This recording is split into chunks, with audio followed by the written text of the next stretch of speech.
निष्कर्ष। वास्तविक पाइपलाइन की नीति कथा। वर्ष 2001, सिलिकॉन वैली, अमेरिका। कुछ समय पहले की बात है। पॉल और ब्रूस नाम के दो महत्वाकांक्षी युवा कजिन ईस्टर्न इंटरनेशनल के मध्य स्तर के मैनेजर थे, जो एक बहुराष्ट्रीय कॉरपोरेशन था जो पूरे संसार में बिजली और पानी की यूटिलिटीज़ का स्वामी था। दोनों पक्के दोस्त थे और बड़े सपने देखते थे।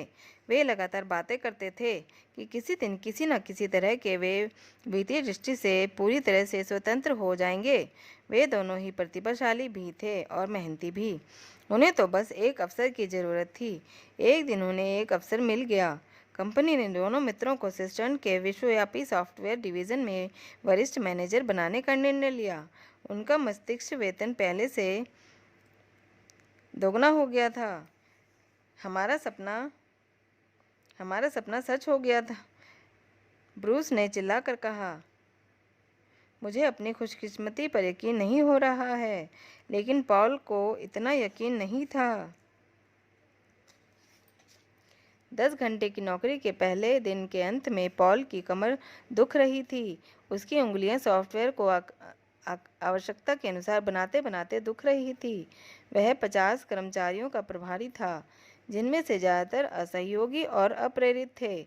उसे कई सप्ताह के अन्य देशों के दौरे करके विदेश स्थित कार्यालयों में यात्रा भी करनी होगी, और इस विचार से उसे नफरत थी। सिस्टर्न में उसका बॉस सनकी, बदतमीज और मांग करने वाला था। पॉल को अगली सुबह काम पर जाने की सोच कर ही उसे दहशत होती थी। उसे संकल्प लिया कि वह जीने और काम करने का कोई ज़्यादा अच्छा उपाय सोचेगा। पॉल बना पाइपलाइन पुरुष। ब्रूस, मेरे पास एक योजना है, पॉल ने अगली सुबह कहा, जब वे अपने क्यूबिकल में बैठे और अपने सर्वर चालू किए। किसी तानाशाह बॉस के नीचे काम करने और अप्रेरित कर्मचारियों का प्रबंधन करने में अपना समय बर्बाद क्यों करें? अपने समय और प्रतिभा को हमें एक साप्ताहिक वेतन के बदले में क्यों बेचें? इसके बजाय हम अतिरिक्त आमदनी उत्पन्न करने के लिए इंटरनेट की लेवरेजिंग क्यों न करें? नौकरी करना बाल्टियां उठाने जैसा है, पॉल ने आगे कहा। एक बाल्टी का काम का मतलब है एक बाल्टी वेतन। लेकिन अगर किसी बीमारी या छंटनी की वजह से हमारा काम रुक जाता है तो वेतन भी रुक जाता है। हमें ऐसे करियर की ज़रूरत है जिससे हमें निरंतर अतिरिक्त आमदनी मिलती रहे। अतिरिक्त आमदनी पाइपलाइन बनाने जैसा है। हम एक बार काम करते हैं और उसके एवज में हमें बार बार पैसे मिलते हैं। ब्रूस, हमें बाल्टी ढोने वालों के बजाय पाइपलाइन निर्माताओं की तरह सोचना और काम करना चाहिए। मेरा एक पूर्व कर्मचारी इंटरनेट पर पाइपलाइन बनाने में मेरी मदद कर रहा है। वह इसे वास्तविक पाइपलाइन कहता है क्योंकि यह ई-कॉमर्स की शक्ति को चक्रवृद्धि की शक्ति से मिला देती है। वास्तविक पाइपलाइन मेरा व्यवसाय है, मैं इसका मालिक हूँ। मैं घर में रहकर काम करता हूँ। कोई ओवरहेड यानी बंधा खर्च नहीं है, कोई कर्मचारी नहीं है, कोई पेरोल नहीं है, कोई इन्वेंट्री भी नहीं है। यह सहारा देने वाली है। यह मध्यम स्तर की है। यह वेब आधारित है और यह निरंतर अतिरिक्त आमदनी देती है। ब्रूस अचानक रुक गया। इंटरनेट पर पाइपलाइन, ऐसा किसने सुना है? ब्रूस चिल्लाया। हमारे पास एक बेहतरीन नौकरी है, ब्रूस ने जोर देकर कहा। व्यर्थ की कोशिश मत करो। हमारे पास बेहतरीन लाभों के साथ नौकरी की सुरक्षा भी है। हमें वीकेंड में छुट्टी मिलती है और हर साल 2 सप्ताह की सवैतनिक वैकेशन भी मिलती है। हम जिंदगी भर के लिए सही जगह पर पहुंच चुके हैं। अपनी वास्तविक पाइपलाइन के इरादे को दिमाग से निकाल दो। लेकिन पॉल अब इतनी आसानी से हतोत्साहित होने वाला नहीं था। उसने अपने पक्के दोस्त को वास्तविक पाइपलाइन योजना धैर्य से समझाई। पॉल दिन के आधे हिस्से में अपनी नौकरी करेगा और अपनी शामों तथा वीकेंड का इस्तेमाल इंटरनेट पर पाइपलाइन बनाने के लिए करेगा। पॉल भी यही जानता था इसमें 1 साल, संभवतः 2 साल लग जाएंगे। तब कहीं जाकर उसकी वास्तविक पाइपलाइन इतनी बड़ी होगी कि भारी मुनाफा दे सके। लेकिन पॉल को अपने व्यवसाय का मालिक और अपने जीवन का मालिक बनने के अपने सपने पर विश्वास था। वह इसे कारगर बनाने के लिए संकल्पवान था। छोटे कार्य बनाम बड़े परिणाम। जब ब्रूस शाम को और वीकेंड में अपने सोफे पर लेटा रहता था, तब पॉल अपनी वास्तविक पाइपलाइन बनाता रहता था। पहले कुछ महीने में तो पॉल की मेहनत का कोई फल नहीं दिख रहा था। वेब आधारित पाइपलाइन व्यवसाय उसके लिए नया था। उसे एक नया सिस्टम सीखना था और उसे दूसरों को सिखाना था। वह हर दिन अपने मेंटोर से बात करता था और अपनी व्यवसाय बनाने की योग्यताओं को बेहतर बनाने के लिए वीकेंड के प्रशिक्षणों में जाता था। उसने अपने मेंटर्स की बताई व्यक्तिगत विकास की पुस्तकें पढ़ीं और टेप सुने थे। हर दिन पॉल अपने व्यवसाय बनाने की योग्यताओं को बेहतर बनाता था। उसने सीखा कि लोगों को बातचीत में कैसे संलग्न किया करना है, लोगों को उनके सपने बताने के लिए कैसे प्रेरित करना है, आपत्तियों को शालीनता से कैसे संभालना है, लोगों को कैसे कोचिंग देना है कि वे स्वयं के सर्वश्रेष्ठ स्वरूप को उजागर करें। धीरे धीरे उसे खुद पर, अपने अवसर पर और अपने नए व्यावसायिक साझेदारी पर ज़्यादा भरोसा होने लगा। यह पॉल के लिए नया इलाका था, लेकिन जब उसका ज्ञान और आत्मविश्वास बढ़ा तो उसकी इंटरनेट पाइपलाइन भी बढ़ने लगी। पॉल खुद को याद दिलाता रहा कि कल के सपने आज के त्याग पर ही बनते हैं। हर दिन वह अपनी वास्तविक पाइपलाइन बनाता रहा। एक बार में एक बातचीत, यदि मेरा स्वप्न पर्याप्त बड़ा है तो तथ्य महत्वपूर्ण नहीं है, उसने खुद से कहा। जब उसने एक प्रोस्पेक्ट को फ़ोन करने के लिए फ़ोन उठाया, अल्पकालीन निवेश का मतलब है दीर्घकालीन पुरस्कार, उसने खुद को याद दिलाया।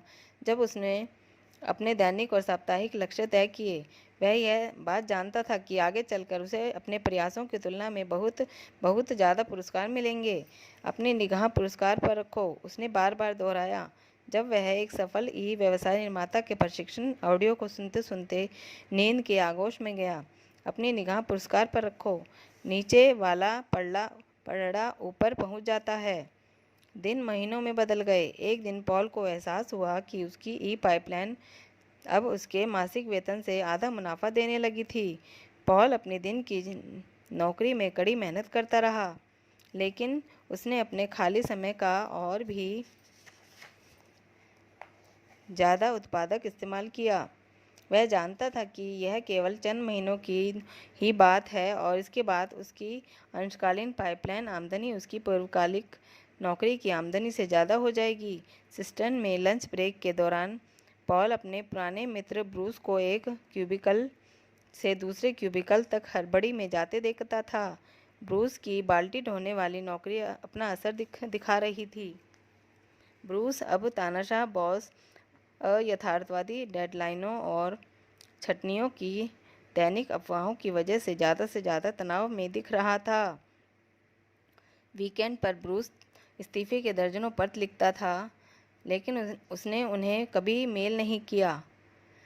उसे बिल चुकाने थे। उसे अपने वेतन की इतनी ज़्यादा ज़रूरत थी कि वह नौकरी नहीं छोड़ सकता था। उसे महसूस हो रहा था जैसे वह किसी जाल में फंस गया हो। वह भीतर से खाली खाली महसूस करता था, लेकिन उसके ऑफिस का कूड़ादान खाली नहीं था। इसमें उसके इस्तीफे के पत्र ठसाठस भरे थे। अपनी नौकरी से इस्तीफा देना। आखिरकार पॉल का एक बड़ा दिन आ ही गया। ई पाइपलाइन का उसका मासिक चेक सिस्टन के मासिक वेतन से ज़्यादा हो गया। उसकी पत्नी ने सिस्टन के चेक और उसके नए ई व्यवसाय के चेक की रंगीन प्रतियां कराई और दोनों को अगल बगल में लगाकर फ्रेम करवा दिया। उसके नए पाइपलाइन साझेदारों ने तालियां बजाई जब उसने फ्रेम किए हुए चेक ऊपर उठाकर दिखाए। कैमरे चमके और पॉल की आंखें भी खुशी से चमक रही थी। पॉल ही सिस्टन का एकमात्र कर्मचारी था जो अपने बॉस से दहशत नहीं खाता था। अपनी वास्तविक पाइपलाइन की बदौलत पॉल स्वतंत्र था। इस ज्ञान से पॉल को आत्मविश्वास मिलता था। पॉल अपने बॉस के विस्फोट को शांति से संभालता था। कड़ी निंदा के दौरान पॉल अपने कंधे तानता था और बॉस से नीचे सीधे नजरें मिलाता था। चिल्लाने की कोई ज़रूरत नहीं है, पॉल दृढ़ता से कहता था। मैं यहाँ आपके सामने खड़ा हूँ। क्या आपको नहीं लगता कि अगर हम शांति से इस पर बात करें तो हम ज़्यादा प्रभावी होंगे? सहकर्मी कहने लगे कि पॉल तो बॉस से इस तरह पेश आता है जैसे उसने शेर को पालतू कर लिया हो, लेकिन पॉल यह बात समझता था कि उसने अपने बॉस को पालतू नहीं बनाया। पॉल तो उसके सामने सिर्फ इसलिए खड़ा हो पाता था क्योंकि अब बॉस के पास पॉल के जीवन को नियंत्रण करने की शक्ति नहीं थी। एक शाम को पॉल अपने घर के ऑफिस में बैठा और उसने सीधे दिया पत्र लिखा। प्रिय श्रीमान बॉस, मैं आपको यह बताने के लिए पत्र लिख रहा हूँ कि तत्काल प्रभाव से मैं सिस्टर्न इंटरनेशनल से इस्तीफा दे रहा हूँ। मुझे सिस्टर्न में अपने समय में काफ़ी आनंद आया, लेकिन मुझे आपको यह जानकारी देते हुए अफसोस है कि कंपनी अब मेरी सेवाओं का लाभ नहीं ले सकती। आपसे मुक्त पाइपलाइन पॉल। पॉल को स्वतंत्रता का सैलाब महसूस हुआ जब उसने इस्तीफे का पत्र मोड़ा और इसे एक लिफाफे में डाला। वह आशा और आशावाद से भरकर भविष्य की राह देख रहा था। पॉल समझता था कि उसने अपनी इंटरनेट पाइपलाइन से जो हासिल किया था वह बहुत बड़े सपने का सिर्फ पहला चरण था। देखिए, पॉल के पास ऐसी योजनाएं थीं जो सिस्टर्न इंडस्ट्रीज की दीवारों से बहुत बहुत आगे तक जाती थी। पॉल की योजना पूरे उत्तर अमेरिका और अंततः पूरे संसार में इंटरनेट पाइपलाइनें बनाने की थी। मदद के लिए अपने मित्र को नियुक्त करना। पॉल का वेब आधारित व्यवसाय फलता फूलता रहा। वह पहले कभी इससे ज़्यादा खुश या इससे ज़्यादा परिपूर्ण महसूस नहीं करता था, लेकिन यही बात सिस्टर्न ने उसके पूर्व सहकर्मियों के बारे में नहीं कही जा सकती थी। कंपनी अपने ज़्यादा से ज़्यादा व्यवसाय को ऑनलाइन ले जा रही थी, जिसका मतलब यह था कि पॉल के पुराने विभाग की छटनी हो गई थी। ब्रूस के भारी वेतन के कारण उसे सबसे पहले नौकरी से निकाला गया। पॉल को दुख होता था जब वह ब्रूस को मित्रों के पुरातनपंथी पीसी पर परामर्श का काम देने की भीख मांगते देखता था। इसलिए पॉल ने ब्रूस के साथ एक मुलाकात तय की। ब्रूस, मैं यहाँ तुम्हारी मदद मांगने आया हूँ। ब्रूस ने अपने झुके हुए कंधे सीधे किए और उसकी काली आंखें सिकुड़ गईं।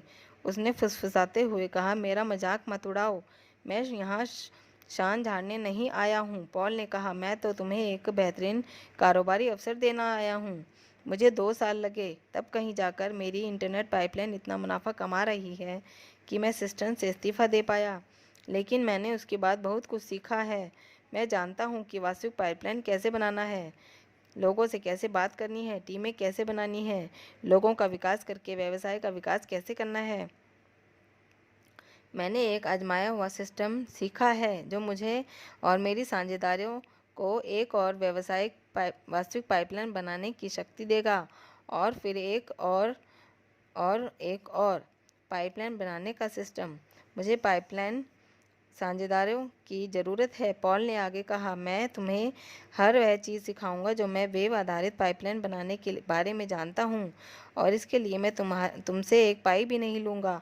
मैं बदले में बस यह चाहता हूँ कि तुम वह सिस्टम सीखो जो मैं तुम्हें सिखाता हूँ, और फिर इसे दूसरों को सिखाओ, और उनमें से प्रत्येक दूसरों को सिखाएं, जब तक कि वास्तविक पाइपलाइन उत्तर अमेरिका के हर शहर में ना पहुंच जाए और अंततः संसार के हर शहर में, हर मकान में ना पहुंच जाए। जरा सोचें, पॉल ने आगे कहा, हमारे वास्तविक पाइपलाइनों के जरिए जो भी जाता है, हम हर ऑनलाइन खरीदारी के बदले में थोड़ी कमाई कर सकते हैं। हमारे ऑनलाइन पाइपों के जरिए जितना ज़्यादा वॉल्यूम जाएगा, हमारी जेब में उतना ही ज़्यादा पैसा बहकर आएगा। मैंने जो वास्तविक पाइपलाइन बनाई है वह सपने का अंत नहीं है, यह तो सिर्फ शुरुआत है। पॉल को आखिरकार बड़ी तस्वीर दिख गई। वह मुस्कुराया और उसने अपने कजिन की तरफ हाथ बढ़ाया। उन्होंने हाथ मिलाया और फिर पुराने बिछड़े हुए दोस्त की तरह गले मिले। एहसान का बदला। बरसों गुजर गए। पॉल और ब्रूस काफ़ी पहले रिटायर हो चुके हैं, लेकिन उनका विश्वव्यापी इंटरनेट पाइपलाइन व्यवसाय अब भी उनके बैंक खातों में सालों में करोड़ों डॉलर बहा कर ला रहा है। दोनों पुराने दोस्तों के पास पूरे संसार में शानदार जगहों की यात्रा करने की फुर्सत भी थी और पैसा भी। एक दिन ब्रूस ने पॉल से कहा, वह लंच पर उससे मिले। वह एक रोमांचक खबर सुनाना चाहता था।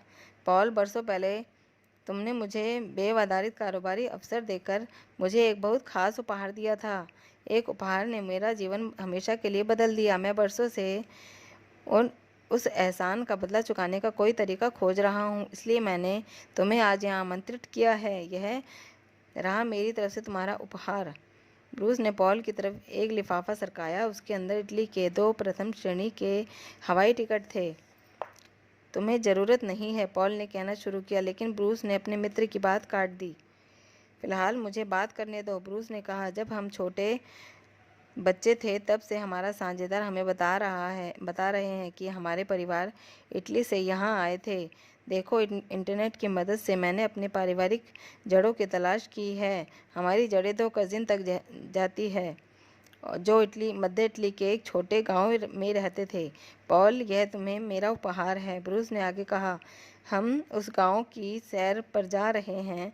हम कस्बे के उस चौराहे को देखेंगे जहां हमारे पर दादा और दूसरे सभी गांव वाले कस्बे के हौज से बाल्टियां भरने के लिए मिले थे, और हम अपने घुटनों के बल टिक कर अपने पूर्वजों तथा ईश्वर को धन्यवाद देना चाहते हैं कि उन्होंने वरदानों की ऐसी पाइपलाइन बनाई जो हमें जीवन में खुलकर मिले हैं।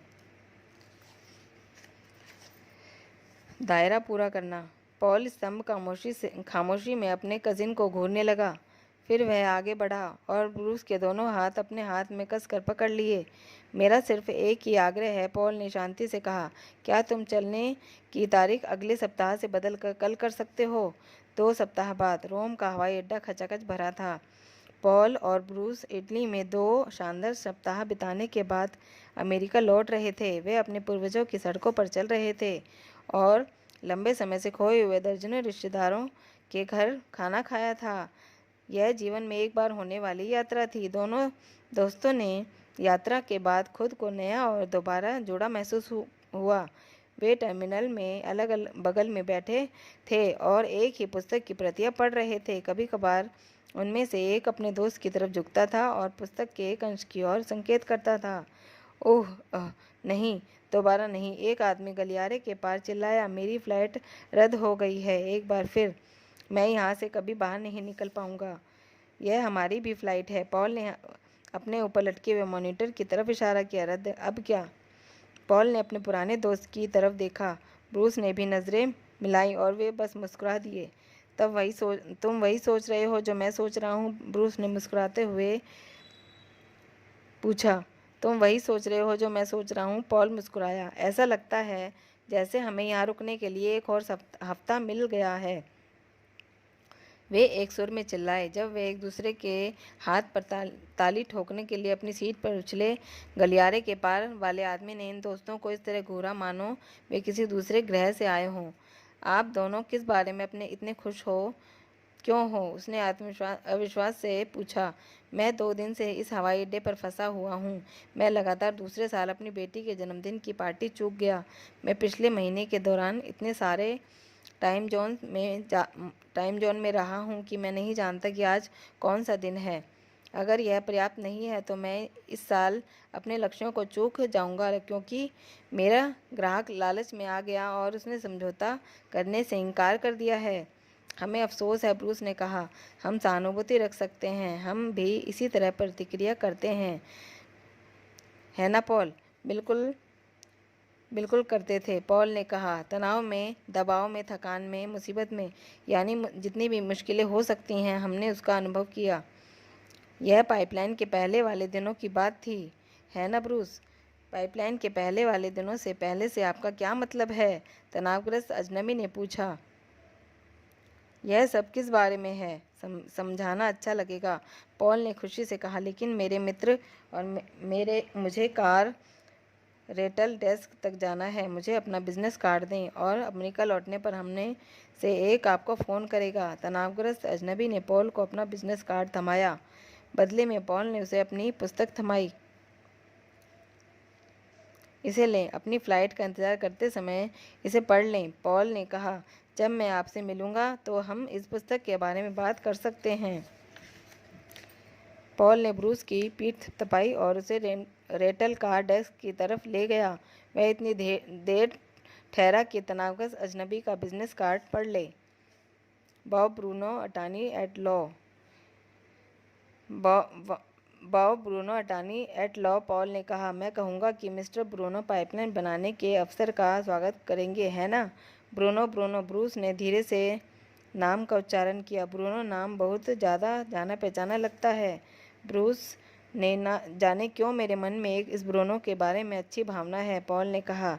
वैसी ही भावना जो मेरे मन में तब थी जब तुमने मुझे व्यवसाय में शामिल किया था। मैं सोचता हूँ कि हमारा नया मित्र ब्रूनो हमारा अच्छा पाइपलाइन निर्माता बनने वाला है। पॉल और ब्रूस ने पलटकर अपने नए परिचित को देखा। तनावग्रस्त वकील ने अपनी पुस्तक अपनी गोद में रख ली। कवर को गौर से देखते हुए उसके शीर्षक को खामोशी से पढ़ा। फिर धीरे धीरे जैसे कोई बूढ़ा व्यक्ति अपने प्रिय पोते के लिए उपहार खोलता है, ब्रूनो ने the parable of the pipeline नामक पुस्तक खोली और पढ़ने लगा।